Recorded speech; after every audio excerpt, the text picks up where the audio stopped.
Programa de opinión de producción nacional con elementos de lenguaje, salud, sexo y violencia, que solo bajo la supervisión de padres, madres, representantes o responsables es apto para niños, niñas y adolescentes.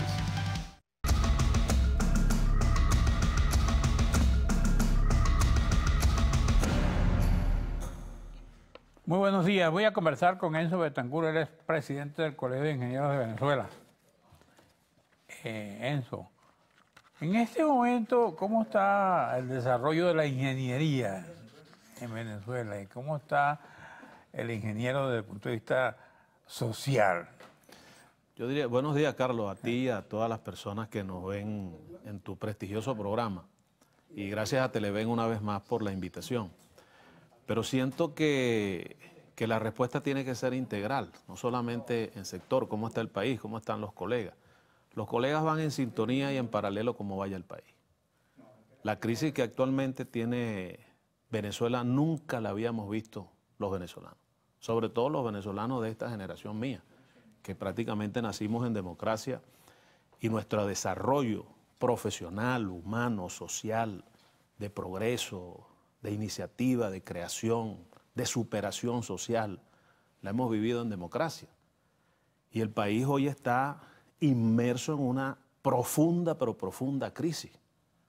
Personas como tú, que tienen un poco más de experiencia que nosotros, que quizás vivieron los tiempos de la dictadura de Pérez Jiménez, y nosotros que estamos en la parte de la democracia, pero lo que estamos viviendo hoy los venezolanos en términos generales es un foso tan profundo que no entendemos desde el punto de vista lógico cómo un gobierno, cualquiera que sea, en este caso Venezuela, puede permitir que un país esté tan profundo en un sótano de crisis. Y cuando hablo de crisis general, Carlos. No estoy hablando de la crisis que vivimos los ingenieros, los arquitectos, los profesionales afines, que somos los que nos agrupamos en el Colegio de Ingenieros de Venezuela, sino los abogados, los médicos, los sociólogos, los economistas, el profesional técnico. Pero ¿cómo contribuye el ingeniero a que esa crisis sea menor? No, es que nosotros, la forma de contribuir el ingeniero desde el punto de vista de venezolano, colectivo. No, desde el punto de vista, la tarea al gobierno solo. No, el gobierno solo no, jamás y nunca. Una de las profesiones que más independencia tiene es precisamente los ingenieros, arquitectos y afines. Solo que ¿cómo hacemos nosotros para trabajar si la economía está en una profunda crisis? ¿Cómo hacemos nosotros para hacerle trabajo a los privados, que normalmente era el 70-75% de la fuente de trabajo de los ingenieros arquitectos, si están viviendo una crisis los privados? En este momento no hay construcción de viviendas privadas, no hay construcción de obras privadas que pueda ha bajado ya en un 85%. Incorporar al ingeniero. Ha bajado en un 85%. 85%. 85%. El sector privado, sector inmobiliario, construcciones. La misma persona, pues, o sea, la misma familia que salía de un apartamento y compraba un terreno, mandaba a hacer un proyecto de una quinta, construía el ascenso social, eso está parado en un 85%. Tienes otro problema, los ingenieros están yendo. Muchos ingenieros jóvenes. Fíjate bien, Carlos, nosotros, y de verdad que esto es doloroso para mí como profesional de la ingeniería, doloroso como venezolano, como padre de familia, como una persona que viene de un estrato social bajo y ha logrado superarse gracias a la educación y al trabajo y al esfuerzo. Nosotros estamos implementando ahora en el Colegio de Ingenieros de Venezuela una carta que se llama Carta de Reciprocidad. Eso no es otra cosa que una carta que se le da a Carlos Croes, ingeniero, recién graduado, para que se vaya a Perú, para que se vaya a Chile, a Colombia, a Estados Unidos, a Argentina, a Europa, etcétera. En todo el país, sobre todo los jóvenes recién graduados, toman su título y una vez que pasa por el registro, van, lo apostillan y van al Colegio de Ingenieros a pedir una carta de reciprocidad. Te estoy hablando del 30% de 11.000 a 12.000 muchachos y muchachas que se gradúan al año. 30% con carta de reciprocidad. Pero esa carta de reciprocidad lleva por detrás el pasaje ya comprado. Inclusive algunos ya están trabajando en algunos países y mandan a los familiares, mandan al padre o a la madre a que le busquen el título con la carta de reciprocidad, apostillado ya porque están en el exterior trabajando. Entonces, es muy doloroso. Estamos hablando, imagínate tú, de muchachitos de 21, 22 años, 20 años, excelentes ingenieros y arquitectos y afines. Entonces, ¿qué es lo que está sucediendo? Y así como nosotros, me imagino que los médicos, los abogados, etcétera, etcétera. Entonces, oye, ¿cómo es posible que un gobernante que tiene la responsabilidad, independientemente de su pensamiento ideológico, tiene la responsabilidad como padre de familia de cuidar absolutamente de todos los venezolanos? Todos, piense como piense, de la condición social que sea, del estatus, de lo que le dé la gana a ese venezolano. Tiene la responsabilidad dentro y fuera del país de cuidar de ese venezolano. Ok, vamos a un receso, regresamos con Enzo Betancourt para que hablemos de una declaración que él tiene aquí en La Patilla. Urge plan integral de mantenimiento del sistema eléctrico nacional. Y de todos los sistemas.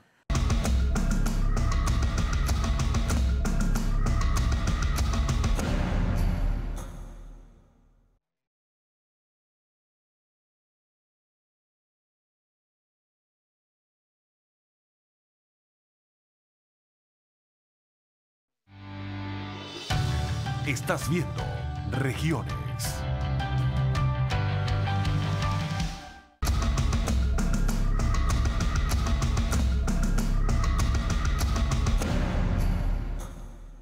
Bueno, aquí leo dos declaraciones de Enzo Betancourt. Una se refiere a que los ingenieros alertan a gobernaciones y alcaldías que no tienen capacidad para concluir las obras de Odebrecht.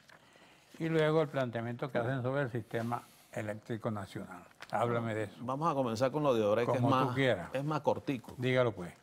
El ciudadano presidente de la República dio unas declaraciones hace unos meses atrás, donde decía que ya Odebrecht pues, no tenía obras en Venezuela. Perfecto, por investigaciones, bueno, todo este proceso que conocemos.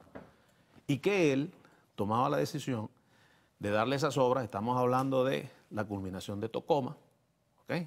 Generación eléctrica. Estamos hablando de Metro, Guatire-Guarena y los subterráneos. Estamos hablando de segundo puente sobre el lago de Maracaibo, el Nigales, etcétera, etcétera. Las alcaldías y las gobernaciones, que bien tienen una dirección de infraestructura o una dirección de obras, como le quieran llamar, tiene capacidad, desde el punto de vista profesional y económico, de mantener algunos tipos de obras o ejecutar algún tipo de obra. Esas son obras que solamente se pueden hacer como empresas, precisamente como Odebrecht, o algunas nacionales que también tienen capacidad profesional, técnica, financiera para cometer ese tipo de obras, pero el personal que está en las gobernaciones y las alcaldías no tiene forma ni manera de poder acrecentar ni llevar adelante una obra como esa desde el punto de vista técnico. Tiene que haber una contratación de parte de la gobernación y muchísimo más de las alcaldías si quieren acometer o seguir avanzando en ese tipo de obras. Número uno. Número dos, crisis eléctrica. Ajá. Carlos, si tú buscas una rueda de prensa que debe estar por allí en internet, yo llegué como presidente al Colegio de Ingenieros de Venezuela en el año 2004.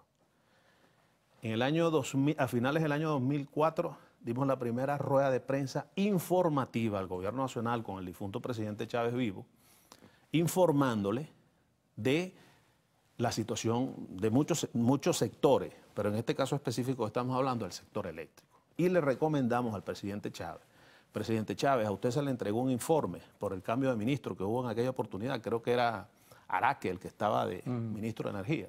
Ali Y Rodríguez. de Petróleo, Ali Rodríguez Araque. Tiene en sus manos un informe que lo presentó el anterior ministro de la situación del sistema eléctrico nacional. Léalo o dígale a su ministro que le informe. Y usted se dará cuenta que hay una crisis que si no se acomete a tiempo, bueno, le va a crear problemas muy graves al país en lo adelante.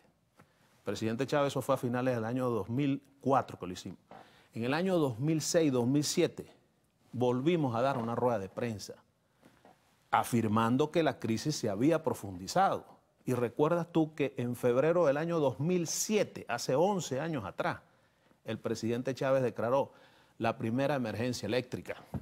Nosotros habíamos dado unas declaraciones, una rueda de prensa creo que 3 semanas antes, y habían dicho que el Colegio de Ingenieros de Venezuela estaba dando esas declaraciones desde el punto de vista político. No, no era político, era estrictamente profesional. 3 semanas después, el presidente decretó la primera emergencia eléctrica. Hoy, 11 años después, el sector está mucho, pero mucho más grave que en aquella oportunidad.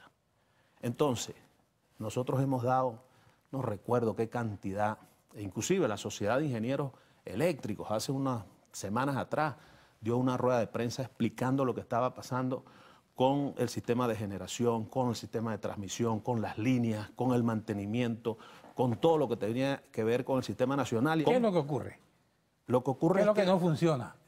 Número uno, que no hay mantenimiento, no hay inversión de parte del gobierno. Segundo, que no escucha. No es un problema que tú tienes que tomar una decisión si yo te digo que tu sistema eléctrico va a colapsar, sino que tú puedes escucharme a mí, pero puedes escuchar a otro. Yo oí a Moto Domínguez diciendo que era un sabotaje que le estaban haciendo. Bueno, pero ¿cuál sabotaje? ¿Hasta cuándo sabotaje? ¿Hasta cuándo van a hablar de sabotaje si todo el control lo tiene el gobierno y los militares?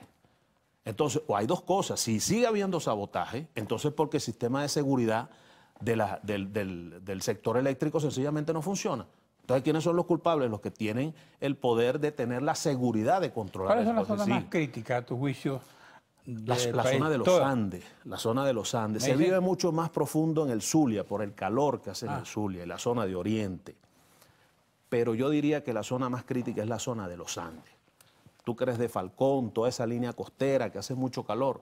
Bueno, cuando no tienes aire acondicionado, cuando te falla la nevera porque se te fue la nevera, el aire acondicionado, la computadora, porque sencillamente los cambios de fase se producen a cada rato, hay una caída de tensión, los sistemas no funcionan, no te avisan que va a haber un corte para que tú tomes las previsiones del caso. Todo ese tipo de conjunto, además de la responsabilidad del gobierno nacional, porque ahí no hay otro responsable, sino el gobierno nacional y el ministro de Energía, o los ministros de Energía, creo que hay 2 o 3. Bueno, no puedes echarte la culpa a ti ni a mí, ni a ningún animal. Eso lo tenemos viviendo ya 17 años en función de sabotaje. No, es claramente una falta de mantenimiento, no culminar las obras, no poner al frente de eso a las personas que tienen conocimiento y están preparadas para eso. ¿Cómo sobrevive per se un sistema sin mantenimiento permanente? Vamos a llegar a un momento en que estamos apagados todos. Pero es que no puede, es que no puede. Tú mismo aquí en la planta, en Televen, ¿por qué Televen funciona como funciona? Porque tus cámaras, la electricidad, porque hay una política de mantenimiento, hay un protocolo de mantenimiento. Tú puedes ser el gerente, el presidente, el vicepresidente, pero tú tienes una línea de ingeniería, una línea técnica que se encarga de mantener los sistemas como es. El día que tú dejes de invertir, que no compres, no actualices algunas cosas que tienen que ser actualizadas, ¿qué va a pasar aquí en Televen? Que estamos hoy aquí y ¡pum!, se fue la luz, o se fue un transmisor, o sencillamente no hay conexión. Eso es lo que está sucediendo igualito en el sistema eléctrico. El gobierno no se preocupa de hacer lo que tiene que hacer en el sistema eléctrico, pero también en vialidad, también en vivienda, hospitales, educación. Es una larga lista. Bueno, la larga lista ya acabó porque me están haciendo señas que el programa terminó. Mil gracias, mil gracias. Enzo, gracias a usted, amigos televidentes. Nos veremos aquí mañana a esta misma hora.